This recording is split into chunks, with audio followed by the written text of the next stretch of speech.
statement. Hey guys, what's up? Welcome to another episode of the Small Business Surgeon. Happy Monday! I hope everyone is doing fantastically this week. Guys, today I am joined by a lady who has fast become a friend of mine owed to the Apex Network.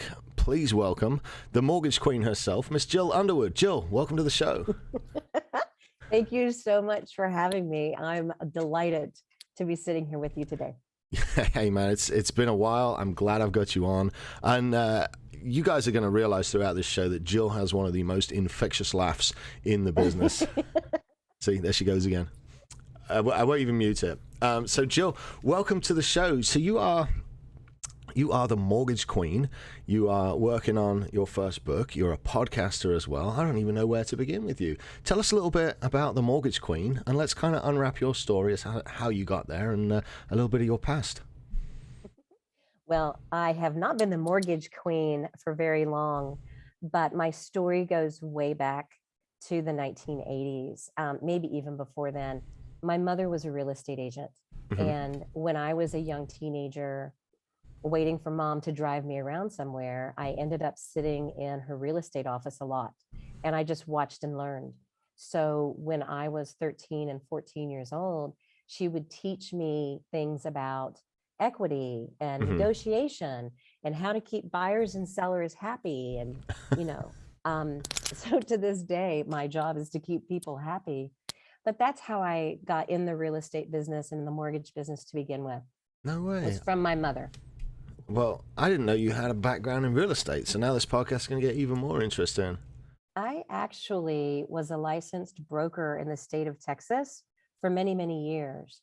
I didn't actively full-time sell real estate, but what I did is I hung a lot of licenses from other people Mm-hmm. who were not, officially active full-time, but Right. they needed a place to hang their license.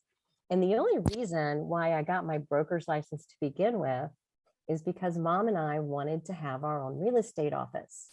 And it was back in the day when buyer agency was first born. Oh, right on. Because there was a point in time where buyer agency was not a thing. No, wow. So buyer side agency, for those that don't know, is what exactly? It's when a real estate agent represents a buyer and they get a percentage of the proceedings from the seller.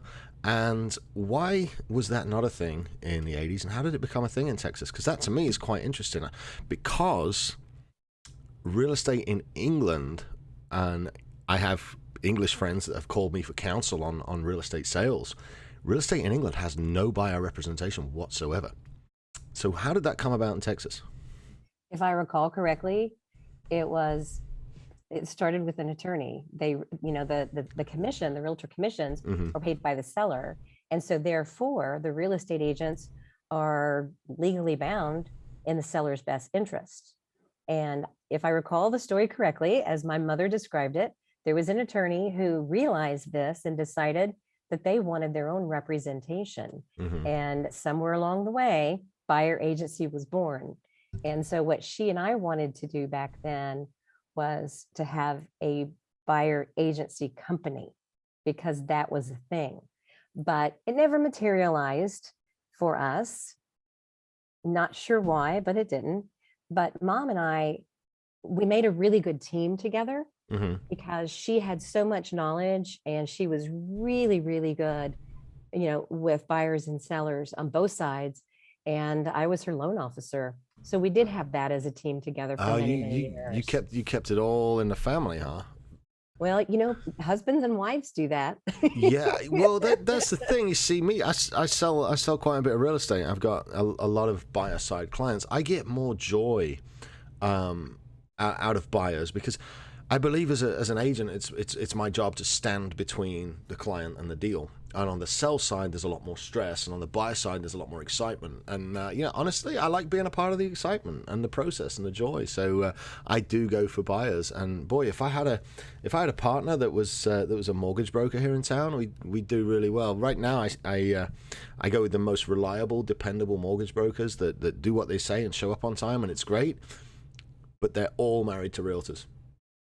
the female ones are married to male realtors, the male ones are married to female realtors, and I see exactly how it works. I mean, it's a great business model. It just, I don't really want to marry a loan officer. So what do I do?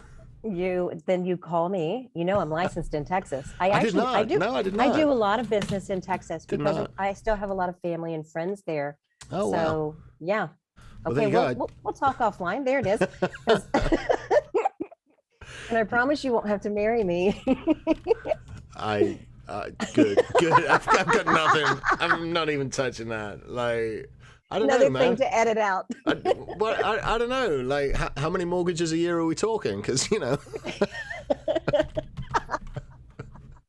there's that laugh again.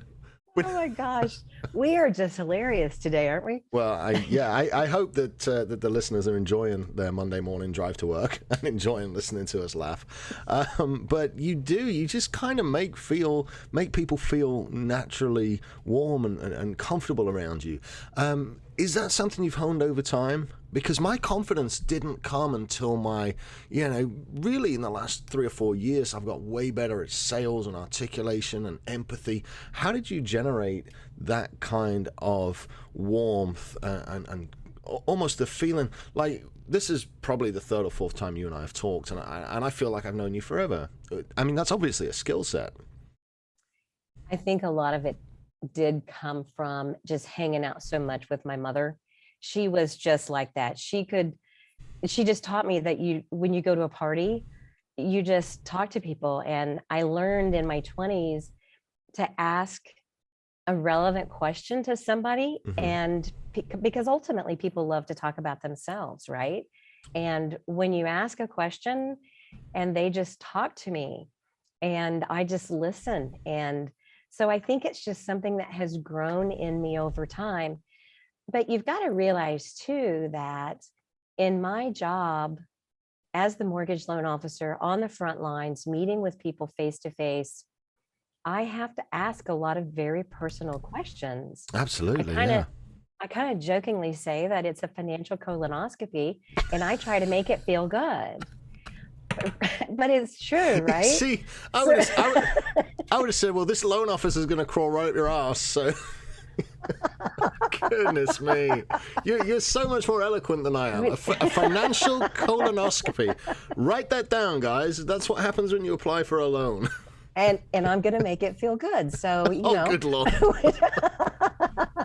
What kind of show is this? Oh, good Lord. Sorry. Oh my gosh. But I will say though, that honed over time, over many years, yes, my number one skill set is the ability to make people feel comfortable. I mean, look at us. You've made me feel immensely comfortable. And yay. Well, thank you. But what advice do you have for somebody that's trying to do that? Because you want to sit there and ask people questions about themselves, and you want to kind of build a rapport and build a relationship. What's the best way you found to do that? Throw the ball back fast.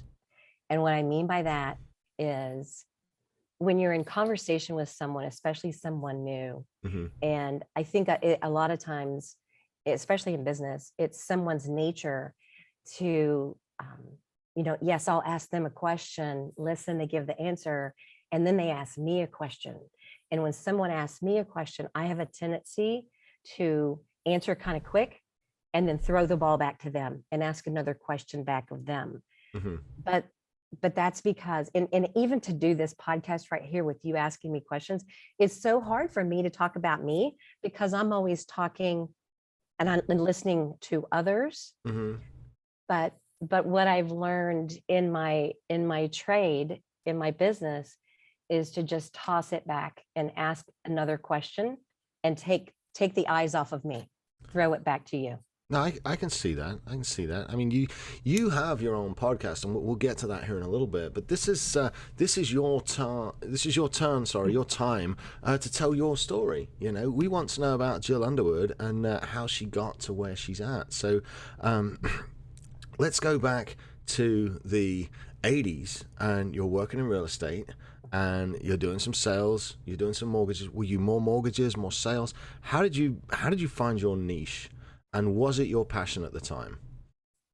That is a great question. And I have a great story. Let's go, man. I love stories. I, when I got out of high school, I really didn't have the opportunity and didn't know how to do the big, let's go to university in a 4-year college. Hmm. So I went to night school at Richland Junior College. And I knew I wanted to get into real estate. And back then, you had to have a degree in real estate in order to get a broker's license. But what happened when I got to the real estate finance class, and it was taught by Sammy Gill. Sammy Gill was, of course, a friend of my mom, Hmm. and she was a senior vice president at Fort Worth Mortgage. Okay. And I loved the real estate finance class. And I loved it because I'm really good at math. And it was a lot of math. And it was a lot of, learning, the history of FHA, because I kind of like history. I'm kind of geeky about things like that. And so in our circle in the class, everybody like cheated off of my test. And I just real estate finance just clicked with me. And when I handed my final exam into my professor, I said, will you hire me? And although I kind of blew the interview, she hired me anyway, I think as a favor to my mother. Hmm. And so what that told me is that I had to show up every day and work my ass off to make something of myself. I Yeah. couldn't ride on the coattails of my mother the rest of my life. And I started as a receptionist and I worked my way up the ladder. So every 6 months they promoted me. And so it took a couple of years and I became a loan officer. And I just fell in love with that because now I get to talk to people. I get to go out and see real estate agents. Hmm. I get to, teach realtors how to understand the mortgage business and what they need to know when they write their contracts. And it was like, that's my groove. That's my jam. Yeah. That's my gig. Yeah. And I've done it ever since. Right. But I love helping the people. There's nothing more gratifying than to have a person or a couple buying their first home Hmm. and they're so grateful and they cry and they laugh and they jump up and down. It just warms my heart every time. I And love it. that's why Mhm. I'm here, because there was one time I remember it just specifically. This woman, it was her first house, and I told her your loan's approved, and she was in my office. We're face to face, and I walked her to the lobby, and we said goodbye, and she closed the door, and I heard her outside of the door of my office jump up and down and scream Hmm. with delight, and I was like, "That's it. That's why I'm on this planet. That's Yep. it." I mean, that's exactly the joy that I was talking about earlier in working with those kind of people, the people that are super, super excited to get their house. Maybe they didn't think they could buy a house, and maybe you're the mortgage expert that said, hey, actually, if we move this here and put this there, you know what, we can show a little bit of income here, and guess what, we can qualify you. Yep. And just Yep. the sheer joy. That's why I prefer buyer clients over sellers. And I've got a lot of realtors that'll argue with me on that, but it's my joy, and it's part of my core influences. So, talking of the word core, you made it sound very much like, as a young lady, you figured out the way to the top was hard work and showing up on time and being committed. How about you share a couple of your core values with us and let us know exactly what they've done for you in your career? You have to always follow through with what you say you're going to do. You have to be consistent in making your calls. You have to know your stuff. Hmm. For me, I know how to put a loan file together. I know my guidelines. I know my stuff. I don't just throw shit out there and see if it sticks to the wall. I know that when I tell you that you qualify and your loan is pre-approved, it's going to stick unless somebody dies or loses their job. When a real estate agent sees my name on the pre-approval letter, I want every realtor to know that Jill Underwood knows her stuff, and it's going to happen unless somebody dies or loses their job. That's I keep saying that because people ask me all the time, oh, Jill, we're scared to death. What could possibly go wrong? Well, you could die. And then that's kind of a disqualifier. Yeah. But yeah, but the core values for me, in answer to your question, is just you've got to show up and shine for your people.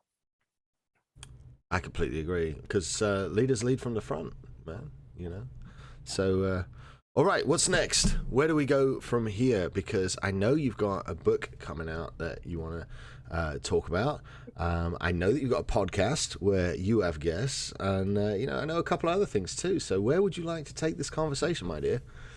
Well, but let's start with the book. The book is still Yes. really in the early stages, but it's a deep dive into the real estate and mortgage business. It's not just here's how to get a loan post pandemic. No, it's deeper than that. I want to share with people some things like, everybody has bad things happen in life. We all have, I mean, people get cancer and they lose their jobs and, all kinds of things that can take you into a nosedive financially. And so part of my book, there's a section about how to come out of that, Right. how to come out of a foreclosure or a bankruptcy and rise up again. There's a section that I've got in there about geeky mortgage history. It's fascinating to me where we were in the 1980s and where we are today. And there realistically is a correlation between then and now. And so it's a deep dive into some just fascinating aspects of real estate. So I'm stoked about it. I think I'm a good 6 months out from anything major happening, but we have it outlined. I'm writing. I'm meeting with my editor. It's so cool to say, I have a book editor. That's really kind of cool for me. So because I love to write. So Well, this is the first of what will be many, many books of other topics as well. man, I'm intrigued now because I obviously didn't know the topics of your book, but I'm very keen on the history of transactions and how we've managed to evolve those over time. And obviously, a lot of things you see in contracts today are the result of bad things happening in contracts prior to this. And I just happened to be in the British Museum one time in London, walking around just a few years ago, and there's a copper tablet in there, which is one of the they got it out of some ruins or some shit. 1200 BC, the first recorded evidence of a mortgage from a copper tablet. So I thought that was really, really cool. It's over at the British Museum. If you want to go deeper into the history of mortgages, I think that's where you start, right? That's fascinating. That really is. That would be so cool to see. So what's changed between the 80s and now? Like, what's so different about buying a house?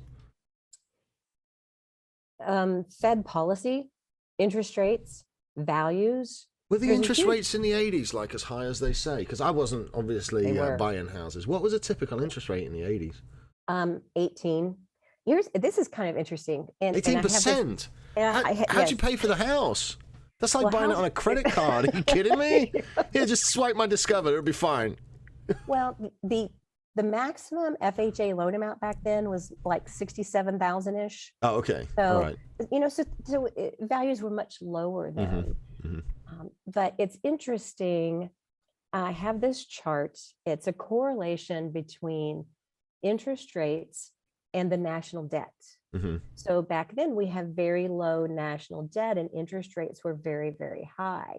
And it's an interesting chart. I'm going to have it in the book. It's prepared by MBS Highway. Thank you, Barry Habib. But what I did is I took the chart one step further and I put the pictures of the presidents at each timeline and who was president then, because there was a huge difference in the days of Jimmy Carter when we had high inflation and high rates. And then when President Reagan came behind him, and then we, completely changed the economics. And it's just things like that that'll be in there that are it's just interesting to me. It might not be interesting to anyone else. What's but interesting to me, it'd be completely fascinating, right? Yeah, like I'm interested to know, right? Here's a question. I haven't come from that, right? Let's say, damn, I'm so out of touch with reality. Let's say the average let's say the average wage is a $5,000 a month take home, and let's say now the average mortgage payment is $1,500 a month, which is going to make it, let's say 6,000. Then it makes it 25%.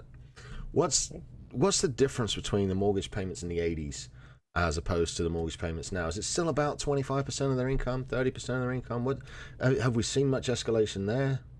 We have seen a lot of escalation. Back then, it was a box. The guidelines were this little box, and you had to fit inside that box, and there was no getting out of the box, right? And back then it was 2836. The house payment could be no more than 28% of your gross monthly income, and the house payment plus your debt could not be anything more than 36% of your gross monthly income. And there was no wavering on that at all. And there wasn't as much car financing back then either, was there? So people weren't carrying nearly as much consumer debt. Well, cars back then were a lot cheaper. They were cheaper. If you had a car, your payment was maybe $80 a month. Oh, I'd love that. I know, right? I remember my dad had this car, and it was $80 a month, and he wanted to give it to me, and I was like, I can't afford $80 a month. Are you kidding me? Wow. So it's just, but everything is just completely different now in terms of the amount of revenue people make, the amount of wealth people have amassed.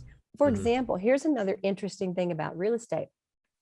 If you remember back in 2007, 2008, and that crash, a lot of what happened in that crash was because people were completely financed to the hills, right? Yeah, no doubt. 100% financing, 125% financing. The houses were going up all the time. They're like, take some equity out, take some equity, go on vacation. Yes, here's a free loan. Yeah, right. I remember it. Yeah, and everybody was financed up. Today, that's not going to, I don't see that happening. I should rearrange it. I don't foresee us getting into that again, because right now the amount of equity that people have in their properties is far greater. People on the average right now have about 30% equity in their properties as opposed to zero. Is that to do with the inflation we've seen over the last 2 to 3 years? I think it has to do with smarter consumers, personally. It also has to do with, we have different guidelines now. Yes. Guidelines change all the time. I have my guidelines books right here behind me, and I refer to them all the time. I bet, In answer to your question, when we were talking about the relationship between your payment and your income. Yeah. Right now, you can get approved with up to 50% debt versus income.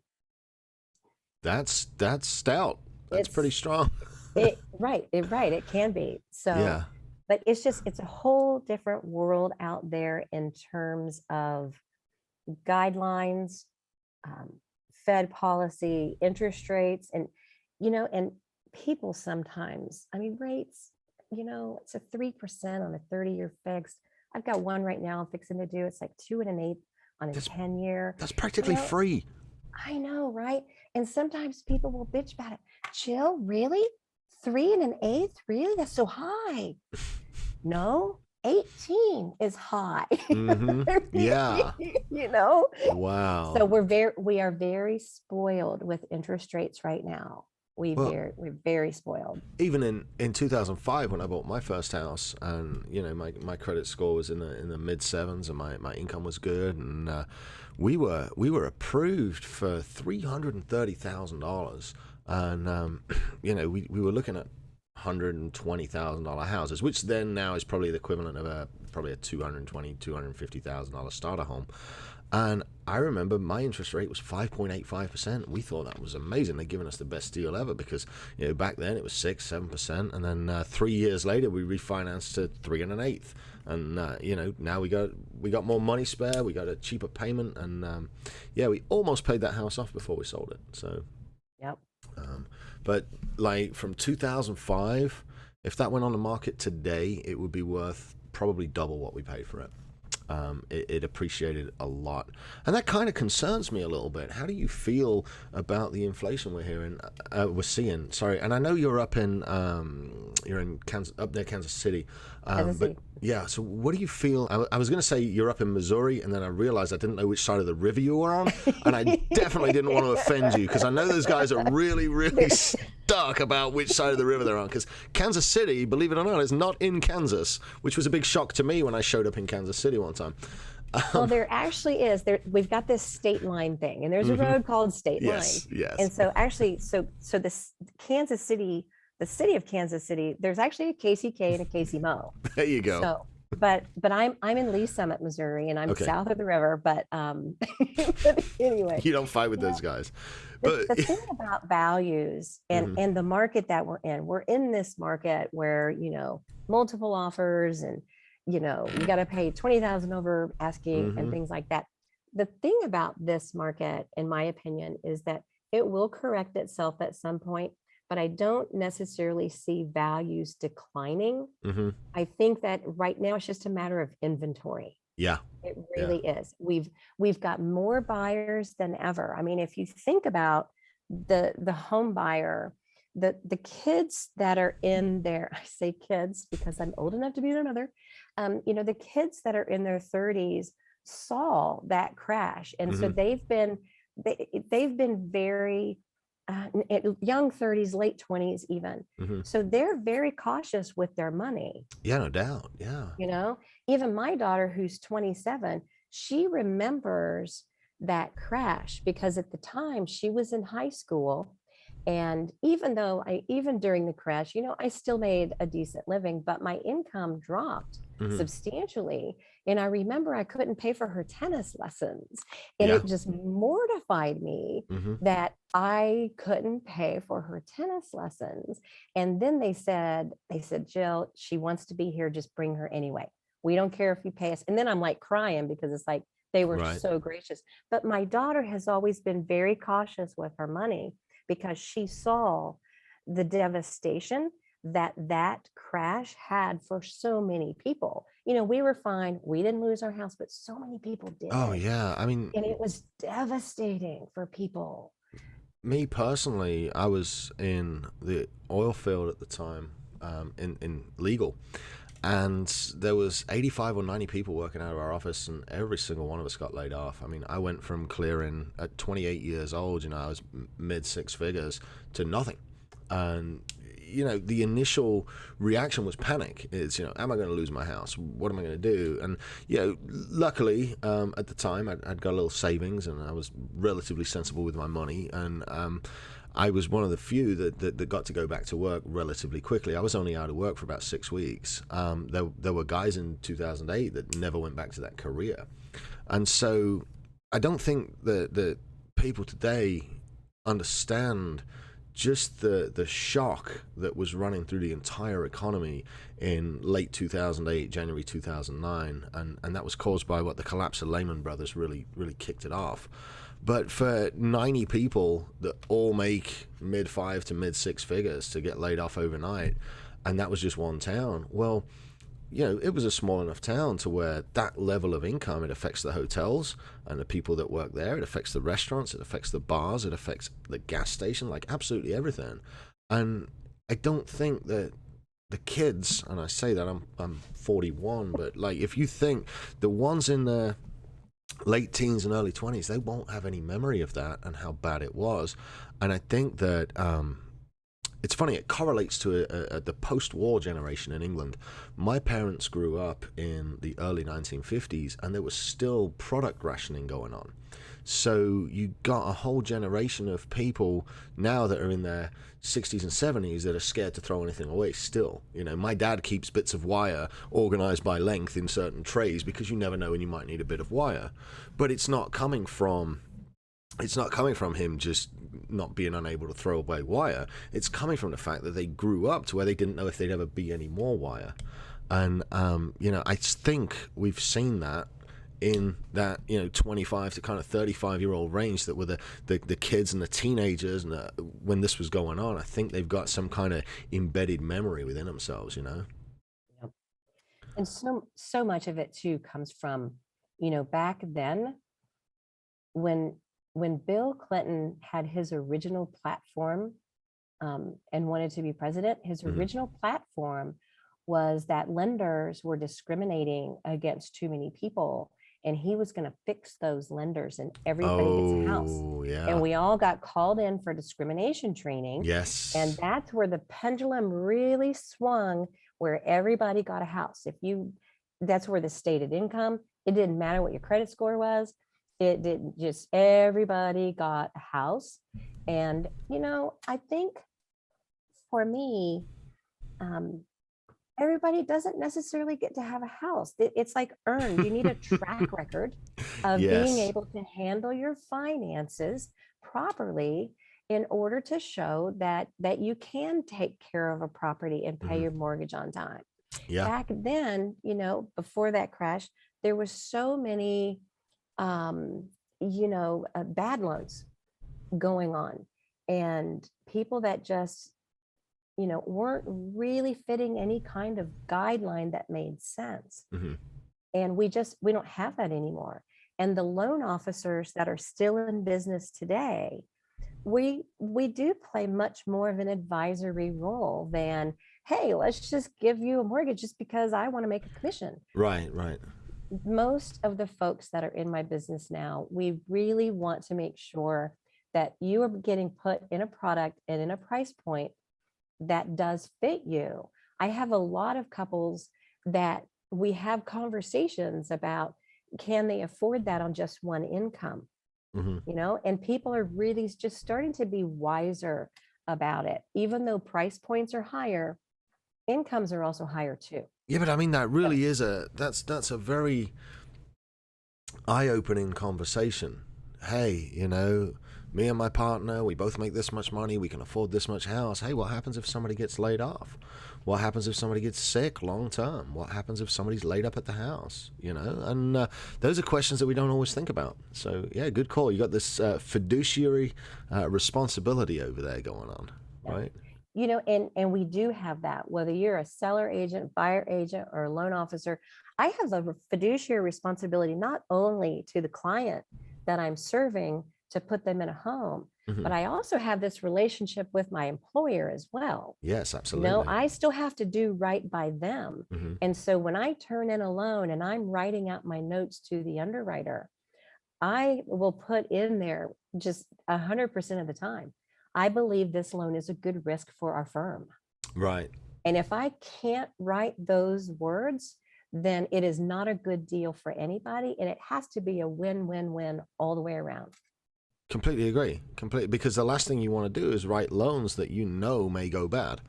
That damages your reputation, it damages your investors, it damages everything. So and then it ends up with a client unable to pay and getting kicked out and getting annoyed. So yeah, I could see that. All right, I want to ask you about a quote that I found on your Facebook page. Uh-oh. Talk to me. You'll know it as soon as I say it. It says, "The force of average is after you every day, my brothers and sisters," and that's attributable. I think I put the wrong emphasis on the wrong syllable there. I'm not sure how that word's said.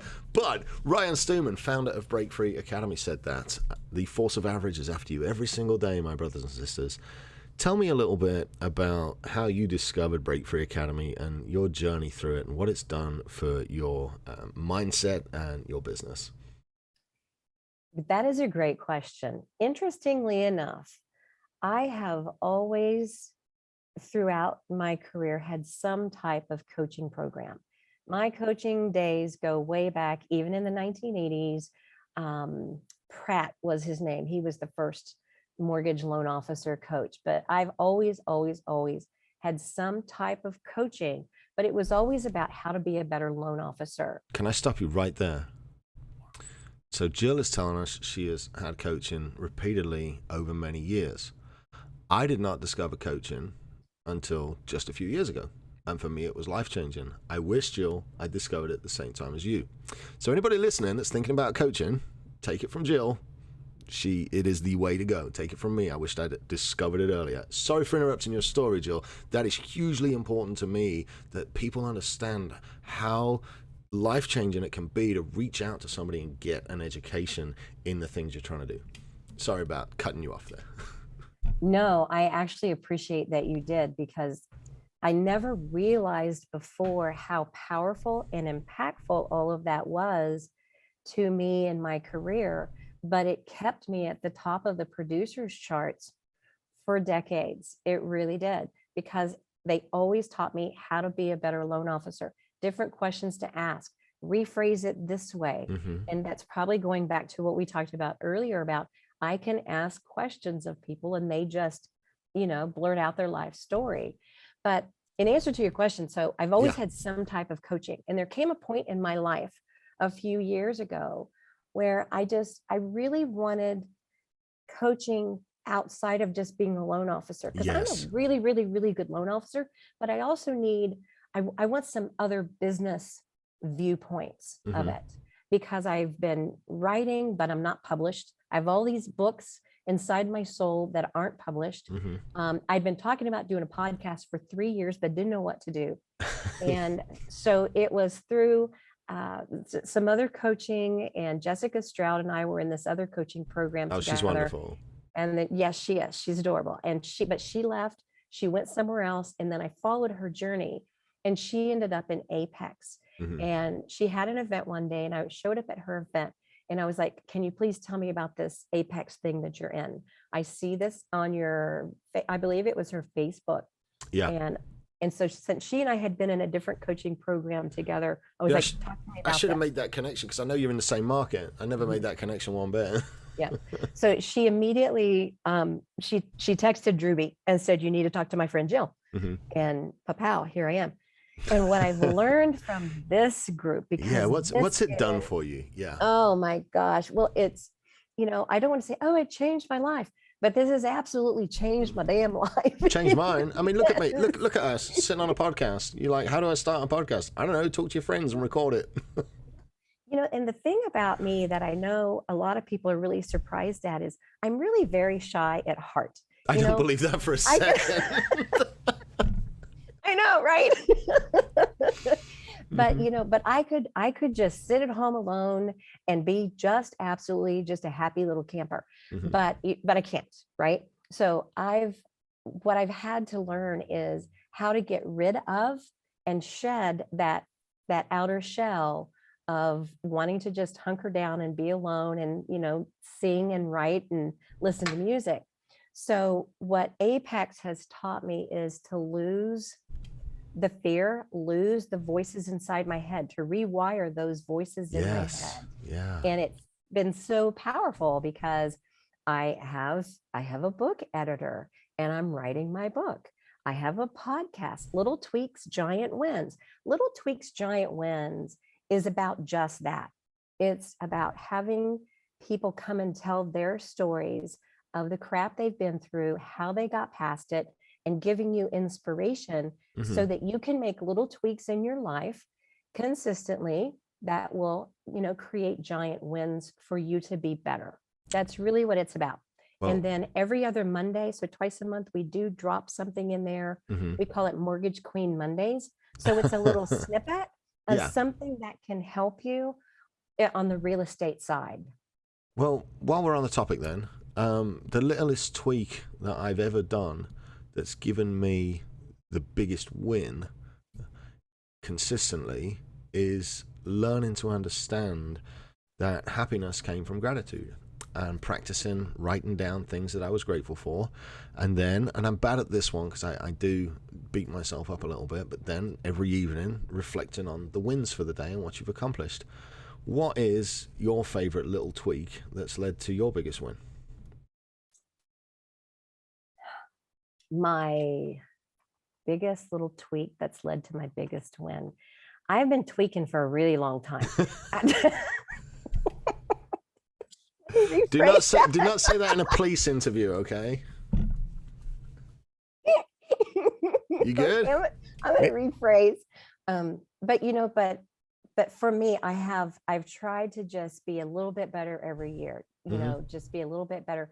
But I'm gonna have to say that a lot of it is along the lines of gratitude. It's my reflection, my inner reflection. It's my conversations with God. It's being grateful for the fact that I'm vertical again today. You Yes. know, Yeah. every morning when I wake up, the first thing that I think in my brain is, what day is it? What's on my calendar? And it's true. But then I think to myself, I say my little prayer, and then I give my gratitude. I'm grateful for, I can look out the window. I'm great. Oh, it's a sunny day. I'm grateful for the sun. I'm grateful for the flowers. I'm grateful for my bed. I'm grateful for my people and my tribe. And it's just the little things in life that I'm grateful for people. So much of what keeps me going is just, it's people. People are fascinating. And yeah, my tweak is just to try to be a little bit better every day. Try to help one more person. If I can just give my smile to one person who had a frown, then that was a big win. I love it. And it's so simple. It's so Yeah. simple. Have you know, most people don't realize that you get what you put out. You get what you give. Have you ever tried walking down the street with a frown and seeing how many people frown at you? They'll all No, frown I've back. never tried that. I just But I guarantee if yeah. you walk down the street and you smile at every single person, you try to give away that smile, you won't. Everybody will give it back. And just by making that one little tweak, it can really, really set up your attitude for the whole day. Yeah. So whenever I'm in a bad mood, I deliberately go and smile at people. God, I sound like a serial killer, don't I?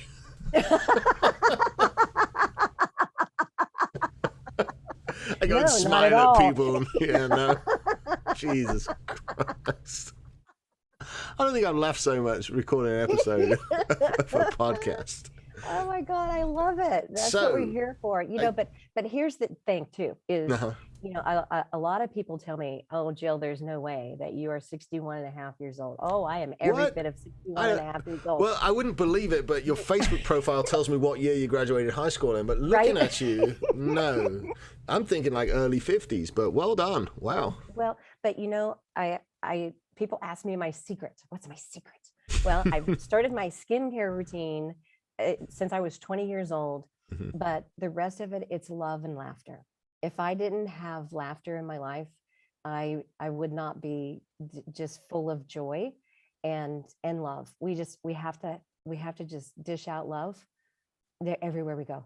Well, that's how you get loved back. People. Yeah, that's how you get it back. And to my never-ending shame, it took me 39 of my 41 years to discover that. You know, I wish I'd found it earlier. Maybe I could use a skincare routine too, but so yeah. All right, we're getting towards the end of this. We're not out of time yet, but we're getting there. I want to know a little bit now about what the future holds for Jill. What do you see happening in 6 or 8 months as this book comes out and this podcast grows? Where are you going, Jill? My ideal world and where I want to be in 2 to 3 years is I want to be more just actively running of the team and having loan officers underneath me to handle the day-to-day, the in and outs of physically working on the loans. I want to just be out there in the world connecting with people and connecting people together. I want to have, and I have it a little mapped out where this is step 1. I really want to have a course or courses that I help young loan officers and young realtors to learn this industry, because we have to teach the next generation how to sustain a 30 or 40-year career in this business. Right. And you do that with certain things, one of which is doing what's right for the client, right? Doing what's right for the consumer so that we put them in the right vehicles of real estate and mortgage. So I have an outline of a course. So I'm working on that. So that's what I want to be. I just want to be helping all the people and help as many people as I can to make great decisions about their real estate and mortgage. Man, that sounds incredible. And don't lose that laugh either. You know, make sure that. Are you kidding? Never. Yeah.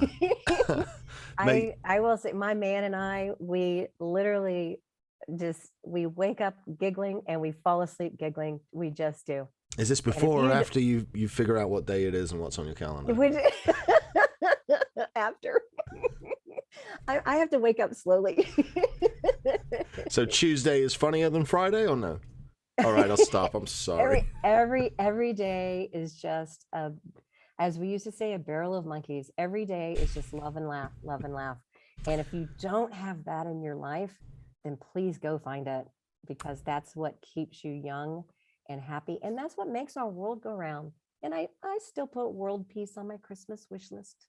I do. Oh, that's just splendid. And normally I ask, if Jill now could talk to Jill 20, 30 years ago, what would she say? But I think that last quote just covers it. It's love and laughter, and don't take it too seriously and put it out there, man. Yep, it is. All right, Miss Jill. Tell the people listening where they can find you online, where they can follow you, and the name once again, of your amazing podcast. Thank you. I am getting better. The podcast has surprised me quite a bit. My podcast is called Little Tweaks, Giant Wins, and I'm on all the podcast platforms. You can find me at my website at jillunderwood.com, and Facebook, I think it's Jill Marie Underwood. It is Jill Marie Underwood. I'm looking at your Facebook page right now. That's where I got your that's where I got all this dirt on you. It's from Facebook. Did you see my picture from 1979? I did not. Throwback Thursday today. Oh no, I'm on the About Me page. Hold on, we're gonna go get that picture, and we'll put it up as your. Maybe we'll put that up for the show notes picture. But no, I'm on your About Me page. I'm doing the old stalking and stuff to do that. So stalk me. Yes. Stalk me, baby. Careful now. All right, so as we wrap this up, guys, do me a favor, go check out Jill's podcast, Little Tweaks, Giant Wins. You can find that over on iTunes and Spotify and all the places that cool podcasts are at, just like this one. Jill, you got an Instagram they can follow? I am Jill Underwood. I am Jill Underwood on Instagram. And while you're over there, do us a favor, follow our Instagram too. It's at Small Business Surgeon. Jill, thank you so much. That laugh, that smile. I'm gonna have to put the video out for this one, because I want everybody to see just what a wonderful, wonderful human being you are. You've been one of my favorite guests. So thank you for coming on.